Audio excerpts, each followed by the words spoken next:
तस्स भगवतो अरहतो सम्मा संबुद्धस्स। नमो तस्स भगवतो अरहतो सम्मा संबुद्धस्स। आज की धनसभा में उपस्थित हमारे भिक्षुजन, हमारे प्रेसिडेंट सर और धनसभा में उपस्थित हमारे सभी धनजनों का मैं यहाँ पे हार्दिक अभिनंदन करती हूँ। मेरा टॉपिक अभिधम्म इन डेली लाइफ। तो अभी हमने जैसा कि पिछली अपनी उसमें जाना था कि किस प्रकार से धर्म जो है कुशल कब होता है, भगवान ने कैसे उसको पूरा एक्सप्लेन किया था कि जो भी हम कर्म कर रहे हैं उस कर्म को हम कैसे पहचानेंगे कि वो कुशल हुआ भी है कि नहीं हुआ है। तो ये पूरा कुछ हमें धम्म संगिनी के चित्तोपाद खंड से उसको मैंने लिया था। भगवान ने उसमें पूरा डिटेल में दिया था। उसी से मैं आज का ये टॉपिक भी मैंने लिया है कि चित्त की जो हमारी महत्व महत्व है, जो उद्भव जो है और उसका विकास किस प्रकार से ये पूरा अभिधम्म में उसको कैसे बताया गया है, उसको हम यहाँ पर आज जैसा मैंने समझा है वो मैं आपके सामने यहाँ पे रखती हूँ।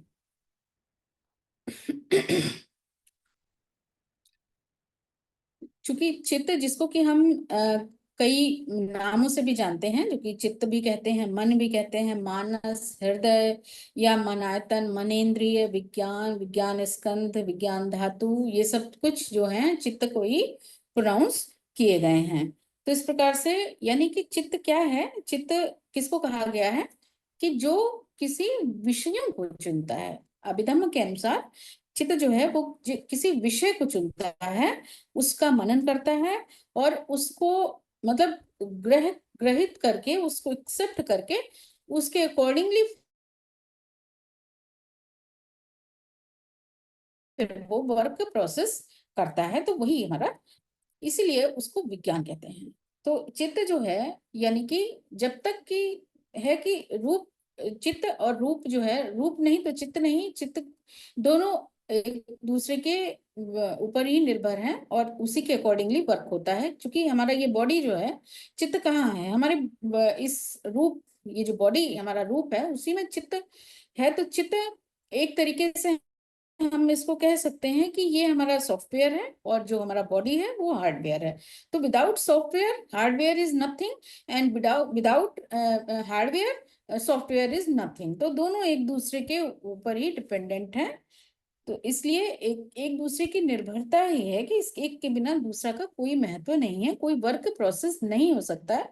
जिसको हम कर्म कहते हैं वो कर्म जनरेट नहीं हो सकता है। तो फिर वहां पर तो चित्त जो है कि यानी कि जो उसके अपने अनुकूल या प्रतिकूल उस समय पे वो किस तरीके के भाव में है, क्या उसका सामने उसका परिस्थिति क्या है, रूप क्या है, अनुकूल या प्रतिकूल विषय को चुनता है, वही चित्त है। इसमें अकॉर्डिंग टू धम्मा अभिधम्मा जो विषयों को जानता है, यानी कि कैसे, जो कि ये जो आयतन है या इंद्रिय है, जैसे रूप है, शब्द है, गंध है, स्पर्श है, धर्म है, तो ये जो छह आलंबन है इनके विषय हैं, इन्हीं विषयों का वो चिंतन करता है। अब किसी भी समय जो हमारी ये जो हमारे पूरे इंद्रियां हैं, छह इंद्रियां हैं, उनमें से कोई जिसको जिसके अकॉर्डिंगली जो चीज उसको मिलती है, जो सा रूप उसको मिलता है, उसी के अकॉर्डिंगली वो एक्टिवेट हो जाती है। अब गंध रूप, आइस को रूप दिखा तो हमारी जो चक्षु इंद्रिय है वो एक्टिवेट होकर के उसने अपना जो मनुद्वार में अपना जो सेंस है वो वहां पर भेजा। उसी प्रकार से जब गंध मिली तो हमारी जो घ्राणेन्द्रिय है, इस तरीके से जिस जो भी रूप जिस इंद्रिय के अकॉर्डिंगली उसको अवेलेबल होता है, उसी विषय को वो चिंतन,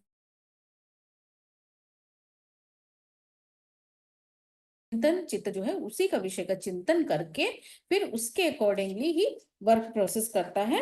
उसी विषय के हिसाब से वो चित्त कर्म को जनरेट करता है। चित्रकार है, जो कोई पेंटर है, मान लीजिए वो चित्र अपना जो भी पेंटिंग बना रहा हो, चित्र का निर्माण कर रहा हो, तो उसको बनाने के लिए उसने उसके माइंड में चाहे उसने कहीं से भी उस व्यू को देखा हो या उसने उस व्यू को देखकर किसी तरह की कल्पना उसने अपने माइंड में डेवलप करी हो, तो उसी के अकॉर्डिंगली वो अपनी कल्पना, अपनी उसके जो भाव उसमें आए हैं, उसके जो जो कुछ भी ड्राइंग उसके चित्त में छपा या बन गया है, उसी को वो अपने हाथों के ब्रश के पेंट के हिसाब से वो पेपर पे उसको डिजाइन करता है। तो यहाँ पर क्या हुआ कि जो रूप को उसने ग्रहित किया, उसके चित्त ने उसको कैसे एक्सेप्ट किया। अब कोई भी चीज होती है, पर्सन टू पर्सन डिपेंड करता है कि वो उसको कैसे ग्रहित करेगा, कैसे उसको देखेगा। तो ये पर्सन टू पर्सन डिपेंड करता है। कोई एक चीज है, मान लीजिए अगर खाली ग्लास, एक ग्लास में आधा पानी भरा रखा हुआ है, तो कोई उसको कहेगा कि ग्लास आधा भरा हुआ है, या कहेगा उसमें आधा ग्लास पानी है। तो इस तरीके से वो मतलब अपने अकॉर्डिंग टू शब्दों के, अपने अकॉर्डिंग टू कैसे उसने भाव को ग्रहित किया है, उसके हिसाब से अपना वाणी के थ्रू, काया के थ्रू, कर्म के थ्रू उसको जनरेट करता है। तो ये सब चित्त के ही द्वारा, चित्त के ही चिंतन से, उसी के जैसा उसने विषय को चुना, जैसा एक्सेप्ट किया, चिंतन किया, उसी के हिसाब से उसका कर्म वहां पर जनरेट होता है। तो अब यहाँ पर हम कह सकते हैं कि कोई भी कार्य जो है, कोई भी कर्म या कार्य जो है, वो मन या चित्त के बिना नहीं किया जा सकता है। तो यहाँ पे मन ही प्रधान है। भगवान ने कहा भी है कि चित्त को ही चेतना, चित्त चेतना को ही भगवान ने कर्म कहा है। तो मीन्स चित्त में जब तक कि कोई भी बात, विषय, भाव, संज्ञा, रूप, जो कुछ भी इंसर्ट नहीं होगा, तब तक कि चित्त उसको, विषय को ग्रहित नहीं करेगा। अब यहाँ पर कुशल और अकुशल बाद की बात है। पहले तो यहाँ पर विषय की बात आ रही है कि वो उसको जब तक एक्सेप्ट नहीं करेगा, तब तक उसके भीतर वो भाव जागृत नहीं होगा कि वो कुशल भाव जागृत हो रहा है या अकुशल हो रहा है, और तब तक उसकी चेतना उसको कर्म में जनरेट नहीं करेगी। तो अब अभिधम में बताया गया है कि बोधि चित्त, बोधि चित्त का क्या अर्थ है। हमने चित्त को देखा कि चित्त क्या है, चिंतन करता, विषय को एक्सेप्ट करता है, जो वो चित्त है। तो यहाँ पर बोधि चित्त एक वर्ड आया है। तो बोधि चित्त क्या है कि यानी कि ज्ञान,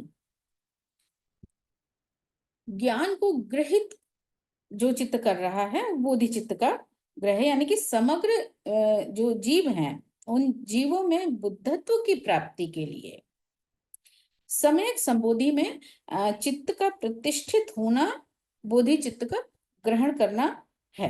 यहाँ पर यह बताया गया है कि बोधि चित्त ही सर्व अर्थ साधन, यानी कि सर्वज्ञता को जिसने प्राप्त कर लिया है, सम्यक संबोधि को प्राप्त कर लिया है, उसको उसका चिंतन मनन कर लिया है, वो बोधि चित्त है। यानी कि उसने भावजाल से मुक्ति पाने के लिए अपने सिर्फ स्वयं को ही नहीं, कि आप स्वयं को ही मुक्ति के लिए नहीं, बल्कि ये पूरे संसार, पूरे प्राणी जगत को, पूरे वर्ल्ड को उस भवजाल से मुक्ति के लिए जिसने चिंतन किया है, उसको प्राप्त कर लिया है, उस चिंतन को, वो बोधिचित्त कहलाया है।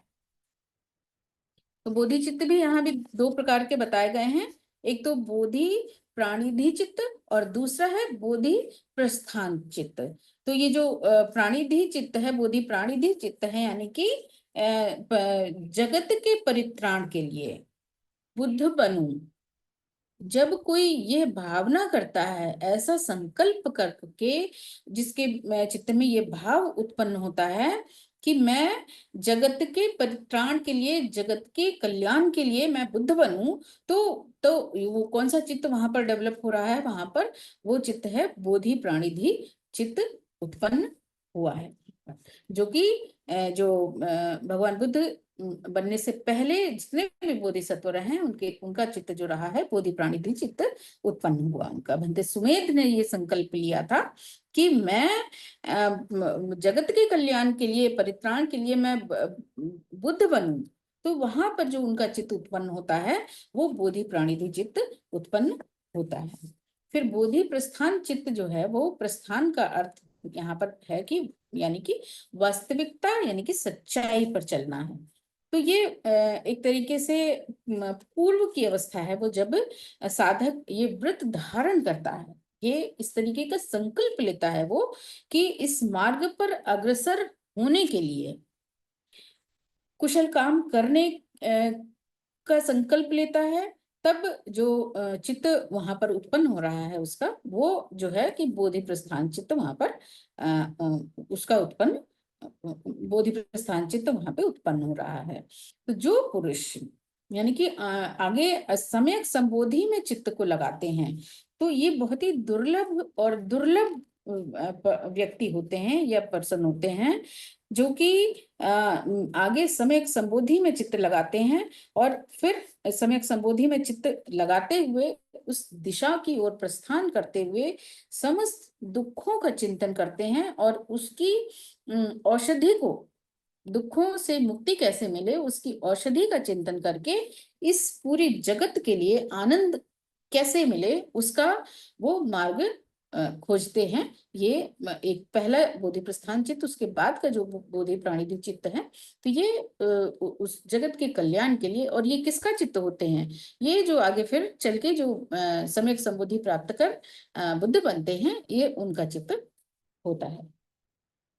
अब यहाँ पर मानव चित्त के भेद बताए हैं कि अब यहाँ पे चित्त का मुख्य कार्य जो है वो संस्कार करना ही है, तो कर्म का जनरेट करना ही चित्त का मुख्य काम है यहाँ पर। तो यहाँ पे धम्मपद में एक गाथा में भगवान कहते हैं कि जिस व्यक्ति का चित्त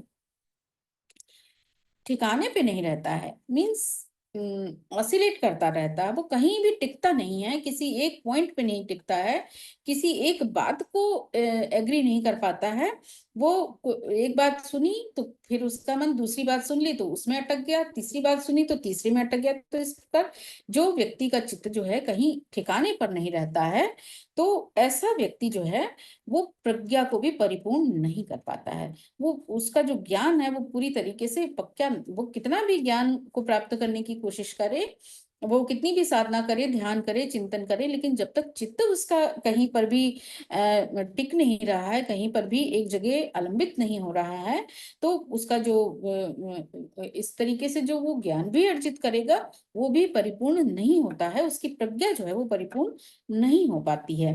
तो सद्धर्म के विषयों की भी उसको पूरी जानकारी नहीं हो पाती है। उसकी जो श्रद्धा है, जैसा कि बंते जी ने अभी बताया कि श्रद्धा यानी कि जब श्रद्धा जो है वो प्रज्ञा से परिपूर्ण तभी होती है जब उस विदाउट फियर रहती है। किसी जब तक हम फियर के भीतर रहते हुए डर से किसी काम को कर रहे हैं, चाहे पूजा कर रहे हो, चाहे किसी के ऊपर श्रद्धा कर रहे हो, तो तब तक वो प्रज्ञा से परिपूर्ण नहीं होती है। उसको हम मतलब समेत नहीं कह सकते हैं उसको। तो ऐसा व्यक्ति जो जिसकी जो चित्त है वो ठिकाने पे नहीं रहता है, सही से नहीं एक जगह पे टिक पाता है, किसी चीज में मन नहीं लगा पाता है, तो ऐसे व्यक्ति की जो प्रज्ञा है वो भी परिपूर्ण नहीं हो पाती। यहाँ पर एक उदाहरण हम आजीवक का ले सकते हैं कि जब वो बुद्ध का श्रावक बनता है, तो कभी तो वो बुद्ध का श्रावक बनता है, फिर कभी होता है कि वो आलोचक बन जाता है, कभी वो तपस्वी बन जाता है, तो कभी फिर निगंठ जैनी हो जाता है, तो कभी तपस्वी बन जाता है। तो इस तरीके से वो जहां कहीं भी जाता है, जो कुछ भी सुनता है उसी के अकॉर्डिंगली अपने चित्त को वो ढाल लेता है, उस वही उसके ऊपर हावी हो जाती है। वो क्या चीज हावी होती है उसके ऊपर? वो विचार हावी होते हैं। तो ऐसा व्यक्ति जो अपने किसी विचार को ग्रहित नहीं कर पाता है, किसी एक विषय को ग्रहित नहीं कर पाता है, ऐसा व्यक्ति का चित्त जो है स्थिर नहीं रह पाता है। अस्थिर चित्त वाला व्यक्ति प्रज्ञा को भी ग्रहण नहीं कर पाता है। तो अभिधम्म में जो है कि चित्त के स्वरूप के ऊपर जो प्रकाश डाला है कि उसके स्कंधों में विज्ञान स्कंध, फिर आयतन में मन आयतन, फिर धातुओं में मनोधातु, मनोधातु मनोविज्ञान धातु, फिर प्रत्येक समुत्पाद में नाम रूप, और इंद्रियों में मनेन्द्रिय के रूप में इसका वर्णन हम अपने पिछले कई टॉपिक में इसको कर चुके हैं। और यहीं पर संयुक्त निकाय में जब हम देखते हैं कि चंचल प्रवृत्ति वाला जो चित्त की तुलना संयुक्त निकाय में एक पढ़ने को मिलती है कि इसकी तुलना जो है वो बंदर से की गई है। कैसे कि बंदर जो है अगर किसी एक पेड़ पे बैठा हुआ रहता है तो वो हमेशा किसी एक शाखा पे नहीं बैठ सकता, बल्कि वो अ, चंचलता से चलायमान रहते हुए एक पेड़ से एक शाखा से दूसरी शाखा की ओर अपने स्वभाव को प्रदर्शित करते हुए वो अपना परिचय देता रहता है। तो उसी प्रकार से जो चित्त भी अनवरत, हालांकि हम सबका चित्त जो है कहीं किसी एक बिंदु पर, किसी एक विषय पर, किसी एक क्षण भी टिकने वाला नहीं होता है, वो हर पल चलायमान रहता है। लेकिन अनवरत चित्त जो है अनवरत नए नए विषयों में के साथ अगर आसक्ति उत्पन्न करता हुआ और अत्यधिक चंचलता का परिचय देता है, तो ऐसा जो चित्त है फिर वो आसक्ति से मुक्त नहीं हो पाता है। क्योंकि उसका कहीं पर भी वो कायदे से तो चिंतन कर नहीं पा रहा है प्रॉपरली। तो उसका जो एक एसेंस है जो कुशल कर्मों का है वो ग्रहित नहीं कर पाता है। तो चंचल चित्त जो है परिवर्तनशील, सभी कामों को संपादन करने वाला, और चूंकि वो चित्त के ऐसा चित्त जो है वो चित्त के अभाव में वो एक तरीके से देखते हुए भी कुछ नहीं देख पाता है, क्योंकि चलायमान है, कहीं भी स्थिरता नहीं हो पा रही है उसकी। तो